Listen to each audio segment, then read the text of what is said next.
All right, let's get into it. Night 2, SummerSlam.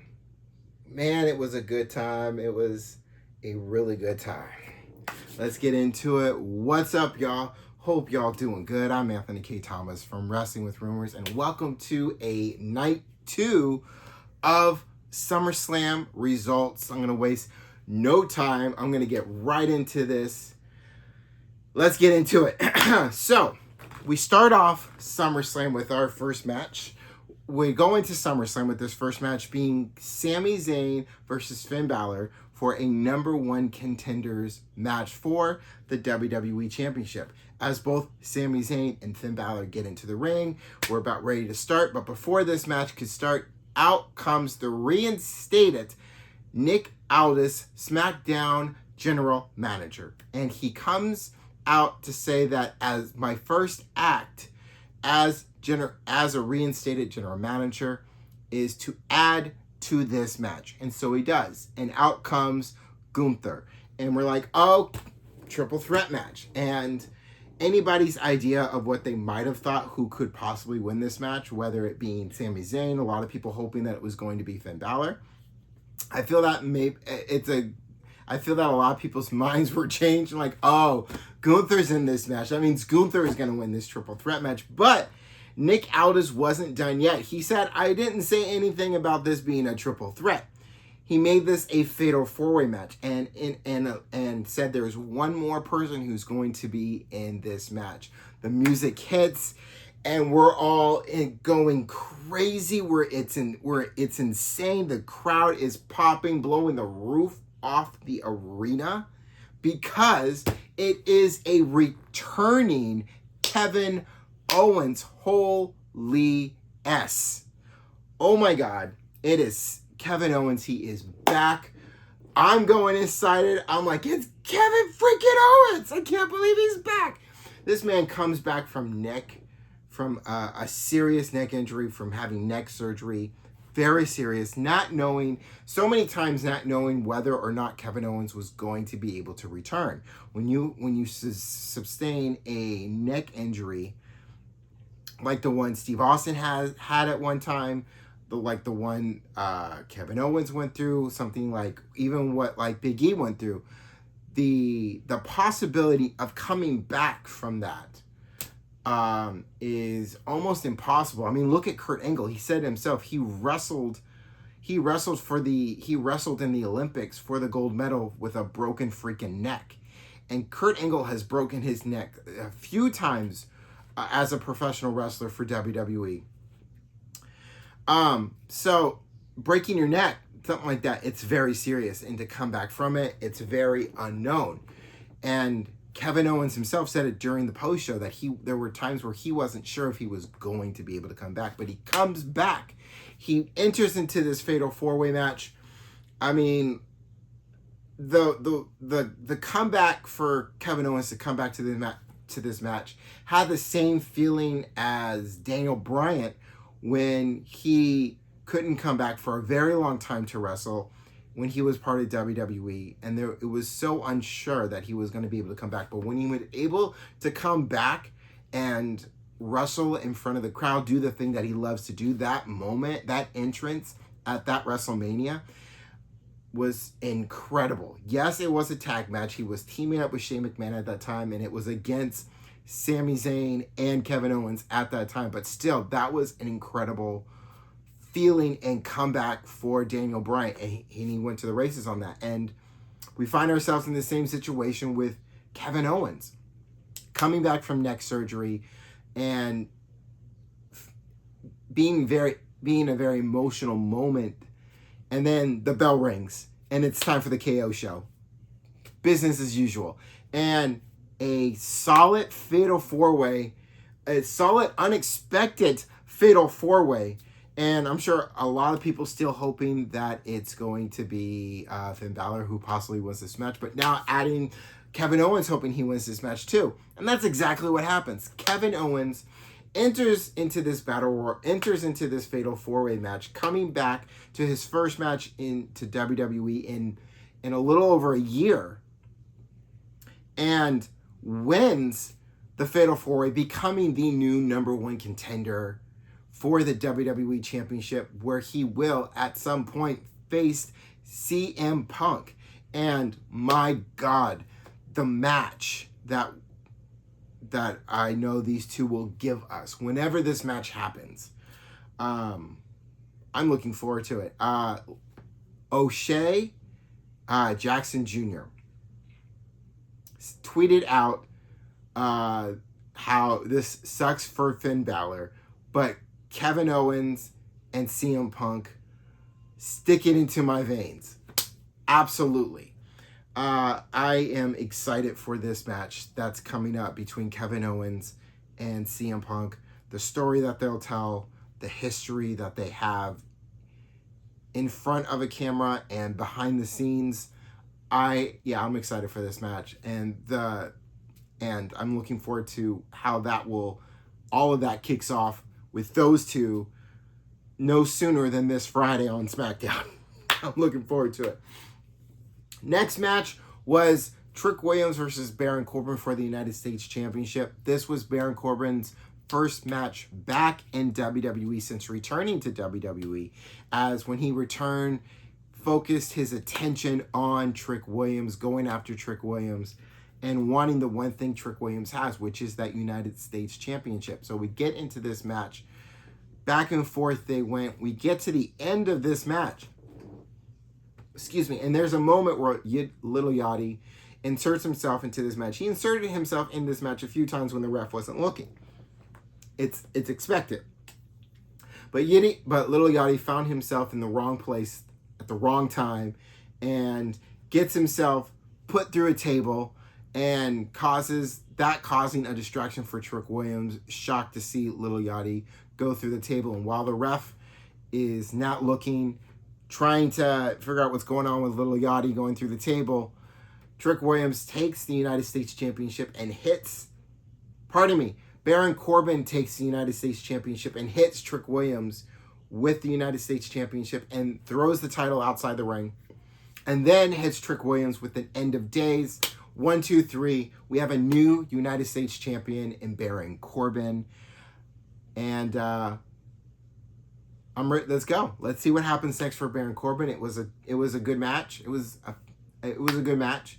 And I'm curious to see what's next for Baron Corbin. This was Baron Corbin's first shot at the United States Championship in 8 years. So an 8-year hiatus, coming back to WWE, and then winning the title on your first match back. Not a bad way to go. Not a bad way to go. Looking forward to that. Up next was the women's ladder match for the interim WWE Women's Championship. This match came together after it was learned that Rhea Ripley would be unable to defend her women's championship at SummerSlam. So they decided to crown someone a interim women's champion until Rhea Ripley is able to come back. When she's able to come back, Rhea Ripley versus the winner of the interim championship ladder match. Those two will face each other once Rhea Ripley returns. We get into this match, and I really firmly believe that everyone went into this match hoping that it was going to be Chelsea Green. If it was going to be Last Legend, that's cool. That would have been cool. Nothing wrong with that. It would have been Tiffany Stratton. I think a lot of people would have been okay with that. Tiffy 2 belts, okay. But I don't think a lot of people were thinking that Charlotte Flair and Jade Cargill were going to be the ones to win this because of their rivalry and the thing and what they're building towards, which is their one-on-one match, which is going to be probably one of a few one-on-one matches that they will have. The first one will be this Friday on SmackDown. But there were speculations and rumors that in this ladder match, it was either going to be Charlotte Flair or Jade Cargill. This match proved that that's all it was rumors and speculations. This match went the way that I was hoping that it would go, and that is Chelsea Green winning the interim WWE Women's Champion. You know what? Scratch that. I'm taking yes, they're calling it an interim WWE Champion, but F that. Chelsea Green is the new WWE Women's Champion. That is how I am going to say it. That is how I'm going to announce her. Rhea Ripley is injured. She is unable to compete. And until she comes back, Chelsea Green is our WWE Women's Champion. I salute her as our WWE Women's Champion. Forget this interim stuff. Forget that. No, she is the WWE Women's Champion. And that is what she will be known as for now on. 100%. Forget this interim stuff. So yeah, Chelsea, I loved this. I was loving this match. The women showed up and showed out in this match. And I am so happy for every woman who participated in this match, for giving everything that they gave in this match. This match was kick-ass. This was one of my favorite matches of the night. Yes, every match on the card, they was good. Everyone did a great job in their matches tonight. But the women brought something. But this is one of those matches, this women's match, was something where the women brought a little something extra to their match. And they shined bright. It killed. I loved it. And I'm so happy for Chelsea Green for winning the women's for winning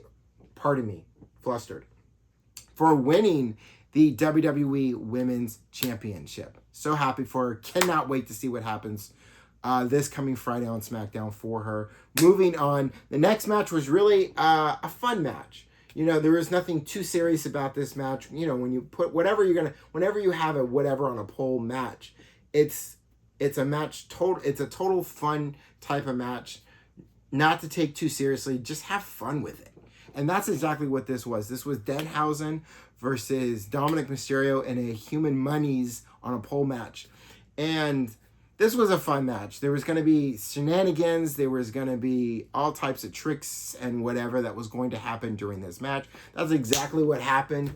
And you got JD McDonough that came out in the middle of this match. You had the Minihausens that came out. You had Joe Henry that came out during this match as well.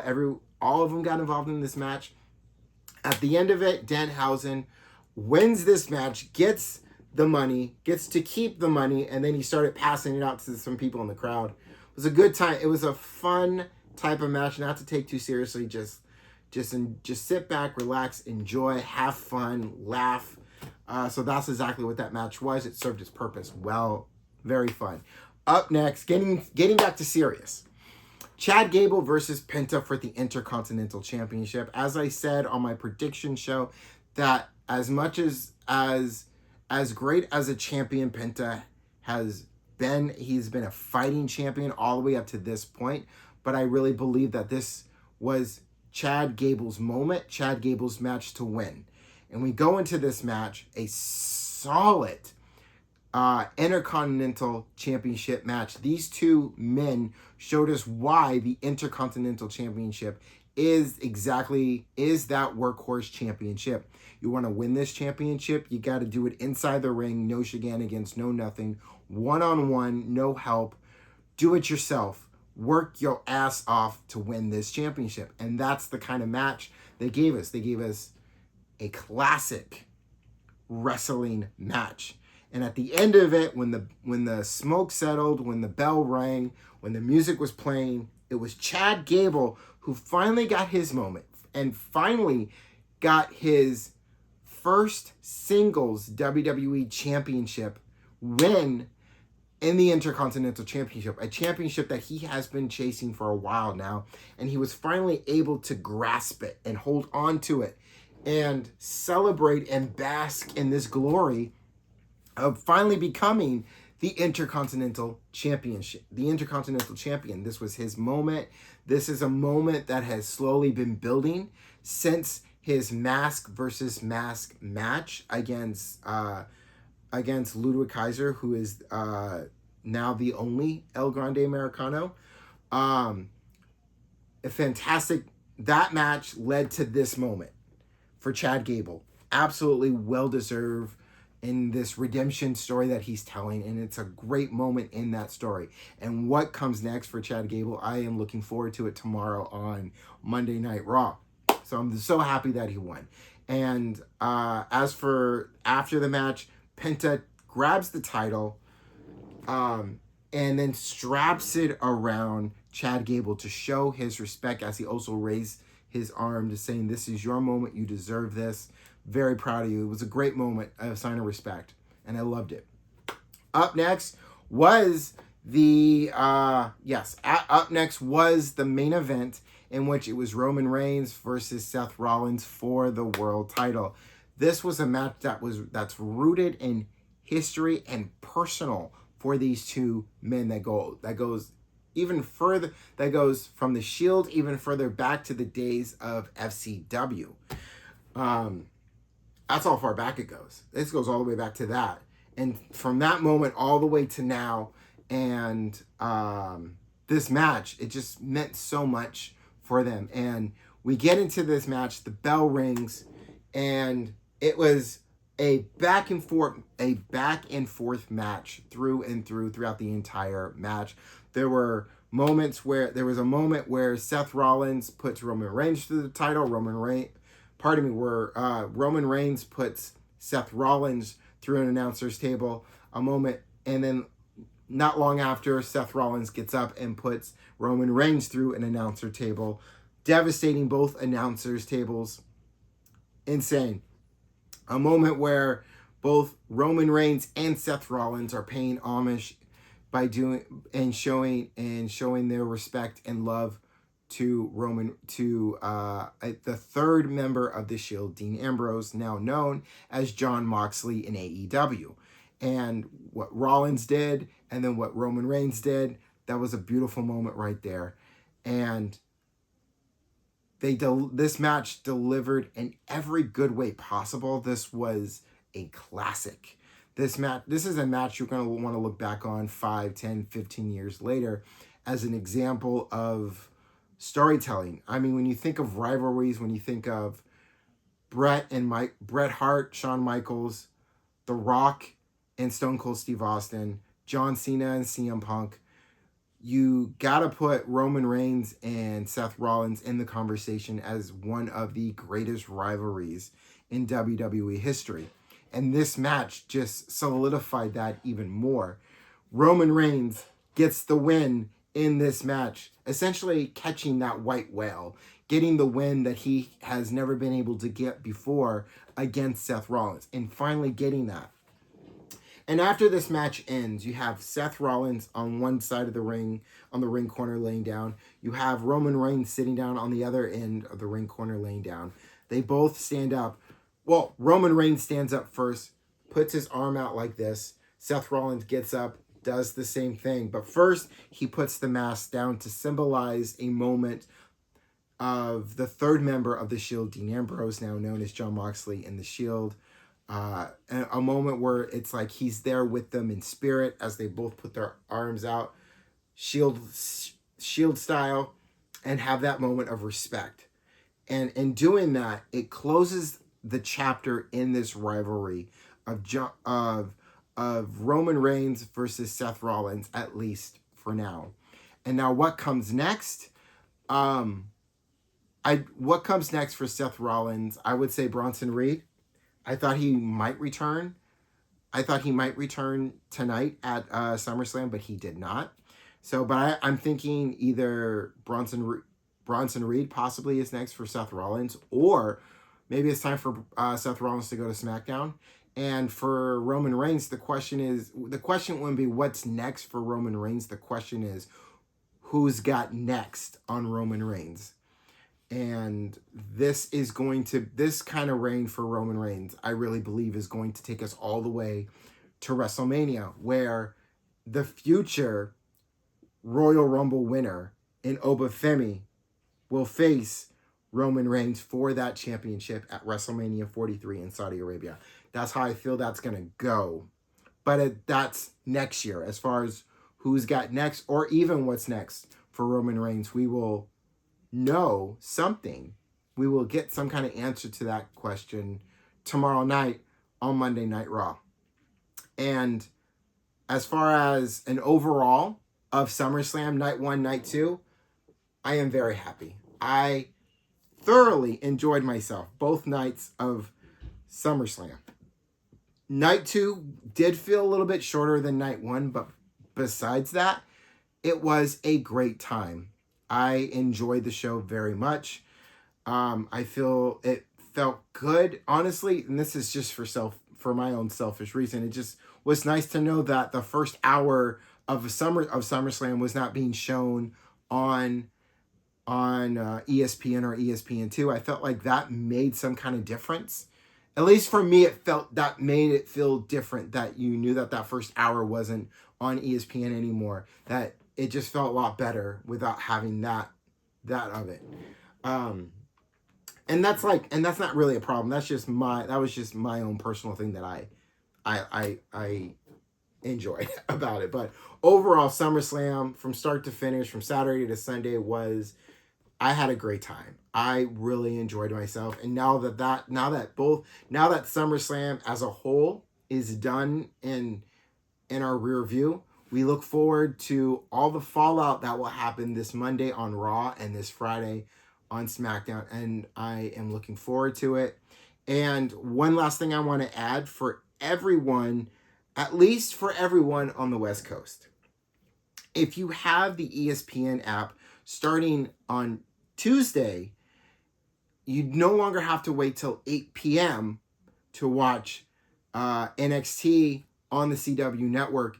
Flip on the ESPN app, because as of Tuesday, CW Sports will be streaming live on the ESPN app. So beginning this Tuesday at 5 o'clock, we'll be able to watch NXT live on the ESPN app because CW Sports will be showing live on ESPN. That means we'll be able to watch NXT live at 5 p.m. moving forward, which is great news.